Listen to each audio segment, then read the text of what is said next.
이 시간엔 출애굽기 7장 1절 이하의 말씀을 가지고 내 백성, 내 군대라는 제목으로 잠시 말씀을 증거하도록 하겠습니다. 오전 시간에 우리는 모세와 하나님과의 밀당 그리고 하나님의 위로가 있기 전까지의 상황을 잠시 살펴봤는데요. 하나님의 위로가 성경을 보면은 바로 이어서 나와야 되는데 바로 이어서 나오지 않고 레위의 족보가 바로 이어서 나옵니다. 근데 그 이유는 크게 두 가지라고 말씀을 드렸습니다. 첫 번째는 겸손하게 오직 하나님만 자랑하고, 두 번째는 하나님 말씀에 무조건 순종하라는 것이었습니다. 근데 여러분, 순종이 우리 사회를 보면은, 이 세상에서도 보면은 여러 조직들이 있잖아요. 근데 순종이 가장 필요로 하는 조직이 어디겠습니까? 그렇죠. 군대죠, 군대. 그래서 오늘 본문 4절 말씀 다시 보세요. 오늘 본문 4절 말씀을 보시면은요, 함께 봉독할까요? 바로가 너희의 말을 듣지 아니할 터인즉 내가 내 손을 애굽에 뻗쳐 여러 큰 심판을 내리고 내 군대, 내 백성 이스라엘 자손을 그 땅에서 인도하여 낼지라. 아멘. 지금 하나님께서 이스라엘을 무엇이라고 부르십니까? 군대, 내 군대. 그러므로 하나님께서 이스라엘을 군대라 부르셨다라는 것은 이제 출애굽을 앞둔 이스라엘에게 하나님이 요구하시는 것, 절대적으로 무엇이다? 순종, 순종. 자, 그럼요. 하나님은 이스라엘을 언제부터 군대로 여기신 걸까요? 물론 오늘 본문 말씀 보면은 출애굽을 앞두고 모세에게 그러시잖아요. 이스라엘은 내 군대다. 그러면 요때부터 하나님은 이스라엘을 군대로 여기신 걸까요? 아니면 훨씬 이전부터 군대로 여기신 걸까요? 창세기 2장 1절의 말씀 볼까요? 창세기 2장 1절의 말씀입니다. 함께 봉독하겠습니다. 시작. 천지와 만물이 다 이루어지니라. 아멘. 자, 본문 말씀은 뭐냐면요, 하나님께서 천지를 창조하시고 안식하시기 바로 전, 즉 천지 창조 6째 날과 7째 날 사이에 있는 말씀인데요. 여기서 군대가 보이십니까? 천지와 만물이 다 이루어지니라. 여러분, 여기서 군대가 보여요? 근데요, 킹 제임스 버전 흠정역에서는요, 요 말씀을 이렇게 번역하고 있습니다. 이같이 하늘들과 땅과 그것들의 모든 군대가 완성되니라. 킹 제임스 버전은 이렇게 번역하고 있어요. 사실 언어적으로 보면요, 이 번역이 맞아요. 우리 개역 성경은 천지와 만물이 다 이루어지니라 이렇게 번역하고 있지만 원어적으로 보면은요, 이같이 하늘들과 땅과 그것들의 모든 군대가 완성되니라. 이게 맞는 번역이에요. 그러므로 말씀대로라면 하나님이 창조하신 모든 것들, 하늘 포함, 땅 포함, 그 사이에 있는 모든 것들은 다 무엇이다? 모든 군대가 완성되니라. 그 사이에 있는 것들은 다 하늘의 별들부터 시작해가지고 땅에 있는 모든 생물들에 이르기까지 다 그것이 무엇이다? 군대라는 거예요, 군대. 따라서 여러분, 이걸 다른 식으로 우리가 바라보면은 하나님은 이 세상을 무엇으로 창조하셨다? 군대 조직으로 창조하셨다라는 거예요, 군대로. 왜 그러신 걸까요? 왜 하나님께서는 이 세상의 모든 조직을 군대로 창조하신 이유가 뭘까? 사실 하나님의 깊으신 뜻을 우리가 다 이해할 수는 없습니다. 그러나 그 중에 하나, 군대의 생명은 뭐다? 복종, 순종이잖아요. 따라서 모든 피조물은 하나님의 군대로서 하나님의 말씀과 뜻에 어찌해야 된다? 그렇죠, 순종해야 된다. 예를 들어서 보세요. 하늘에 광명체들이 있잖아요. 그래서 하나님께서는 성경을 보면 낮과 밤을 주관케 했어요, 광명체들로. 근데 만약에 그 광명체들이 1분 1초라도 그 말씀에 불순종하면 어떻게 됩니까? 우주 질서가 허물어져 가지고 그냥 끝장나는 거는 시간 문제예요. 그리고 생물들에게는 어떤 명령을 내리셨습니까? 생육하고 번성하고 충만하라. 근데 만약에 생물들이 불순종해. 나는 생육하는 거 싫고 번성하고 충만하는 거 싫어. 그냥 혼자 살다가 죽을래. 그럼 어찌 됩니까? 인류는 굶어 죽었을 거예요. 먹을 게 없잖아요. 그러므로 하나님이 천지 창조를 군대로 완성하신 것은 하나님 말씀에 전적으로 순종하라는 의미가 있는 것 같은데요. 어쨌든 이뤄볼 때에 이스라엘은 언제부터 군대가 되었다? 언제부터? 그렇죠. 창조 때부터. 이스라엘뿐만 아니라 모든 세상이 천지 창조의 때부터 군대가 되었습니다. 자, 그래서 창세기 32장 28절의 말씀 볼까요? 창세기 32장 28절의 말씀 함께 봉독하겠습니다. 그가 이르되 내 이름을 다시는 야곱이라 부를 것이 아니요 이스라엘이라 부를 것이니 이는 내가 하나님과 및 사람들과 겨루어 이겼음이니라. 아멘. 자, 이 말씀 너무나 잘 아시는 말씀이죠. 야곱이었죠, 원래는. 근데 개명되었어요. 하나님으로부터 받은 이름이 이스라엘. 그럼 왜 하나님은 수많은 이름 중에서 야곱에게 이스라엘이라는 이름을 주신 이유가 뭘까요? 아마 그건 생각을 잘 안 해봤을 거예요.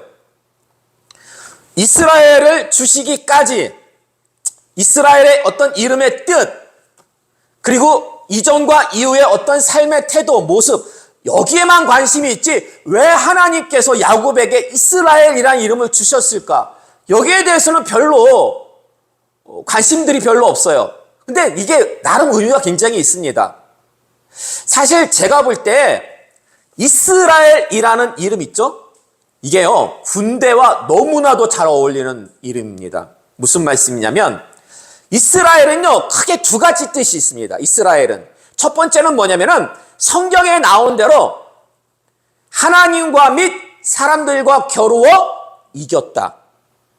그게 첫 번째 뜻이고요. 두 번째 뜻은 뭐냐면 하나님이 싸우신다라는 거예요. 하나님이 싸우신다. 근데 여러분 보세요. 성경에 나오는 첫 번째 뜻, 하나님과 및 사람들과 겨루어 이겼다. 야곱이요, 하나님과 겨뤄서 이겼습니까? 아니, 사람이 하나님과 겨뤄서 이길 수 있습니까? 없습니까? 없죠. 그럼 왜 이런 이름을 주신 걸까요? 이스라엘이라는 이름을 주시면서 그 뜻을 뭐라고 말씀해 주시냐면, 아니, 사람들과 싸워서 이겼다. 앞으로 이길 것이다. 그거는 충분히 이해가 돼요. 근데 이스라엘이라는 이름을 그 당시에 씨름하는 분을 갖다가 신학자들은 성자 하나님, 예수님으로 보거든요. 구약시대에 현현한.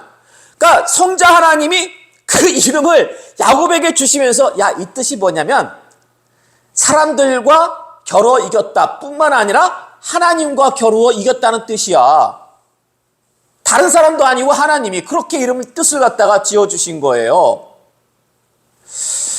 근데 사실 사람이 하나님과 겨루어서 이길 수 없는 일이잖아요. 그럼 이게 도대체 무슨 뜻일까? 왜 이런 이름을 주신 걸까? 여러분 보세요. 세상에서요, 둘이 싸워요. 둘이 싸운데 누가 이겨요? 일방적으로 보통 힘이 센 사람이 있죠. 이겨요. 힘이 센 사람이. 그러나 유일하게, 거의 유일하게 힘이 약한 사람이 대부분 이기는 경우가 있습니다. 이 싸움에는 어떤 싸움일까요? 이 싸움에는요, 거의 대부분 유일하게 힘이 약한 사람이 이겨요. 그게 언제냐면 부모와 자식이 싸울 때입니다. 부모와 자식. 그래서 그런 말 있잖아요. 자식 이기는 부모? 없다! 그럼 왜 자식이 대부분 이기는 걸까요? 왜 자식이 이겨요? 실제로 자식이 이기는 게 아니죠. 부모가 져주는 거죠. 부모가 져주는 거죠. 이와 마찬가지로 야곱이 하나님과 싸워서 이긴 것은 야곱이 이긴 거 아니에요. 하나님이 져주신 거예요. 하나님 져주신 거예요. 왜 하나님 왜 져주신 걸까요? 왜? 방금 전에 제가 얘기했잖아요. 자식 이기는 부모 없다. 하나님이요, 야곱에게 져주신 이유는 야곱을 자녀 삼았기 때문에 그래요. 야곱을 자녀 삼았기 때문에. 그리고 보세요. 이제 야곱이 하나님의 자녀가 됐어요. 그래서 야곱이 세상을 살면서 여러 가지 사람들과의 어떤 위기 속에서 겨루게 될 때, 위험에 처하게 될 때 부모이신 하나님이 어찌하시겠습니까? 나 몰라라 하겠습니까? 아니죠. 자녀가 위험에 처하면 부모가 목숨 걸고 싸워요. 마찬가지로 하나님께서 싸워주신다라는 거예요. 그래서 이스라엘이라는 이름의 뜻의 두 번째 뜻이 뭡니까? 하나님이 싸우신다라는 거예요. 왜 하나님이 야곱을 위해서 싸워요? 야곱을 자녀 삼았기 때문이죠. 예. 그래서 야곱은 이스라엘은 이제 세상과 싸워서 이길 수밖에 없는 사람이 됐어요. 왜요? 하나님의 자녀가 되었기 때문입니다. 이처럼 야곱이 하나님의 자녀가 되었음을 공식적으로 인증한 증표가 뭐다? 그 증표가 바로 계명, 이스라엘이라는 이름입니다. 그래서 이스라엘을 다른 말로 하면 뭐가 되는지 아십니까? 이스라엘을 다른 말로 하면 너는 내 아들이다. 너는 내 아들이다. 너는 내 아들이다. 자, 그러면은요, 야곱이 이런 사실을 나 이제 하나님의 자녀가 되었구나. 이런 사실을 깨달았을 것 같습니까? 아니면은 그때 못 깨달았을 것 같습니까? 아니요. 제가 볼 때는 깨달았어요. 창세기 35장 16절 이하의 말씀 볼까요? 창세기 35장 16절 이하의 말씀 함께 봉독하겠습니다. 그들이 베델에서 길을 떠나 에브라스에 이르기까지 얼마간 거리를 둔 곳에서 라헬이 해산하게 되어 심히 고생하여 그가 난산할 즈음에 산파가 그에게 이르되 두려워하지 말라. 지금 내가 또 등남하느니라 하매 그가 죽게 되어 그의 혼이 떠나라 할 때에 아들의 이름을 베논이라 불렀으나 그의 아버지는 그를 베냐민이라 불렀더라. 아멘. 자, 이게 무슨 말씀이냐면 야곱에게는 4명의 아내가 있었죠. 그 중에서 가장 사랑하는 아내가 바로 라헬이었어요. 요셉을 낳았어요. 그리고 두 번째 아들인 베냐민, 나타가 산곡 끝에 죽게 되는데요. 이때 아들을 낳고 나서 그 라헬이 죽어가면서 아들의 이름을 무엇이라고 짓습니까? 베냐민이 아니라 베노니. 뜻이 뭐예요? 이게 슬픔의 아들이라는 거예요.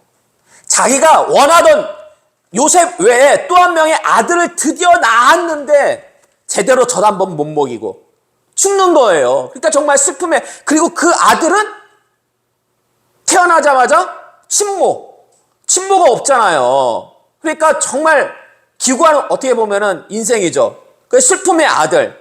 그러나 야곱이요, 가장 사랑하는 아내 라헬의 유언과도 같은 그 베논이 허락하지 않아요. 뭐라고 불러요? 베냐민. 베냐민은요, 오른손의 아들이란 뜻이에요. 오른손의 아들. 예. 그러니까 성경에서 보면 오른손은 항상 좋은 거야. 가장 귀한 아들이란 뜻이에요. 왜 이렇게 장명한 걸까요? 아니, 가장 사랑하는 아내였으면은 라헬이었는데 마지막 유언과도 같은 그 장명한 것을 그냥 받아주지. 왜 라헬이 죽어가면서 장명한 것을 거부하고 베노니를 베냐민이라고 부른 이유는 도대체 무엇일까? 사실 성경을 보면은요, 수많은 지명과 인명이 나옵니다. 지역마다 있는 그 지명, 사람의 인명. 근데 어떤 지명과 인명은요, 그것을 호칭한 사람의 신앙 수준이라든지 어떤 특별한 신앙적인 사건을 반영하는 경우가 종종 있어요. 성경에 보면은. 그래서 만약 야곱이 베노니를 베냐민이라고 부른 것, 어떤 야곱의 신앙 상태, 신앙 수준을 반영한 것이라면 당시 야곱의 신앙 수준은 어느 것 정도이다? 나는 하나님의 아들이다. 이스라엘로 계명된 후에, 그러니까 이스라엘로 계명되기 전까지 요셉까지 다 태어났었어요. 11번째 아들까지 다 태어났었어요. 계명이 된 후에 베냐민이 태어난 거예요. 그러니까 계명 되고 나서 내가 하나님의 자녀구나. 어떤 이런 깊은 어떤 신앙의 단계에 야곱이 그 깨달음을 얻고 난 후에 그런 다음에 마지막으로 낳은 그 아들을 웬만하면 유언 따라서 그렇게 불러줬을 텐데 아니야. 그거보다 더 중요한 것은 내가 지금 하나님의 자녀가 되었다는 거야. 그래서 자기의 그 신앙 상태를 그대로 반영을 해가지고 베노니가 아니라 베냐민이라. 사실 이런 설교는요, 저 여태까지 한 번도 들어본 적이 없어요. 예, 한 번도 들어본 적이 없어. 그래서 참 감사해. 이렇게 깨달음을 갖다가 하나님께서, 이거 어느 책에도 제가 본 적이 없어. 이렇게 깨달음을 갖다가 하나님께서, 그리고 이스라엘한 이런 뜻에 대해서도 나는 이제 하나님의 자녀가 되었습니다. 너는 내 아들이다. 이런 말씀도 들어본 적이 없잖아요. 중요한 것은 하나님께서 깨닫게 하시고 여러분을 알게 하시고, 그래서 더욱더 우리를 하나님과 더욱더 친밀하게 깊이 있게 알게 해주신다라는 것. 이게 중요한 거지. 여기 사람이 뭐 많고 적고는 그 다음 문제예요. 그 다음 문제. 예. 그러니까 너무나 감사한 거 아니겠습니까? 근데 중요한 건 뭐냐면은 우리도 영적인 이스라엘이잖아요. 우리도 영적인 이스라엘이기 때문에 우리도 하나님의 뭐다? 자녀이다. 더불어서 우리도 하나님의 군대예요. 하나님의 자녀이자 군대. 그래서 에베소서 6장 11절 이하의 말씀 볼까요? 에베소서 6장 11절 이하의 말씀 함께 봉독하겠습니다. 마귀의 관계를 능히 대적하기 위하여 하나님의 전신갑주를 입으라. 우리의 씨름은 철과 육을 상대하는 것이 아니요 통치자들과 권세들과 이 어둠의 세상 주관자들과 하늘에 있는 악의 영들을 상대함이라. 아멘. 우리의 전쟁, 우리의 씨름은 궁극적으로 누구와 싸우는 겁니까? 마귀랑 싸우는 거예요. 마귀랑. 예. 그래서요, 계시록 12장 7절 이하의 말씀 볼까요? 계시록 12장 7절 이하의 말씀 함께 봉독하겠습니다. 하늘에 전쟁이 있으니 미가엘과 그의 사자들이 용과 더불어 싸울세 용과 그의 사자들도 싸우나 이기지 못하여 다시 하늘에서 그들이 있을 곳을 얻지 못한지라. 큰 용이 내쫓기니 옛뱀 곧 마귀라고도 하고 사탄이라고도 하여 온 천하를 꿰는 자라. 그가 땅으로 내쫓기니 그의 사자들도 그와 함께 내쫓기니라. 용이 여자에게 분노하여 돌아가서 그 여자의 남은 자손 곧 하나님의 계명을 지키며 예수의 증거를 가진 자들과 더불어 싸우려고 바다 모래 위에 서 있더라. 아멘. 자, 이게 무슨 말씀이냐면 계시록은 묵시록 앞으로 있을 말세 그 내용들을 기록한 말씀이잖아요. 장차 이제 천사장, 군대장관, 미가엘 지휘 아래 선한 천사들하고 그 마귀 사탄, 원래 루시퍼잖아요. 예. 악한 천사들하고 한바탕 붙습니다. 한바탕 붙어가지고 그 악한 천사들이 이 땅으로 쫓겨나요. 쫓겨나가지고 이제는 누구랑 싸우려고 준비합니까? 성도들하고. 그러므로 여러분, 성도는요 꼭 아시기 바랍니다. 지금도 우리는 사탄하고 싸우고 있어요. 지금도 우리는 싸우고 있고 앞으로도 미래에도 우리는 사탄과 싸워야 하는 하나님의 무엇이다? 군대. 하나님의 군대. 근데 우리가 전쟁에서 이기려면 반드시 우리에게는 무엇이 필요하다? 하나님 말씀에 대한 순종. 예. 말씀에 불순종하면 그거는 전쟁에서 지겠다는 거하고 마찬가지죠. 말씀대로 순종해야지만이 우리가 승리할 수 있는 거 아니겠습니까? 부디 이 시간 나오신 여러분은요, 여러분이 하나님의 자녀이자 하나님의 군대임을 꼭 기억하시기 바랍니다. 그래서 다른 것도 필요하죠. 그러나 가장 필요한 것은 오직 말씀. 말씀에 살고 말씀에 죽는 그런 정말 복된 성도들이 다 되시기를 주님의 이름으로 축원합니다. 다 같이 주님께서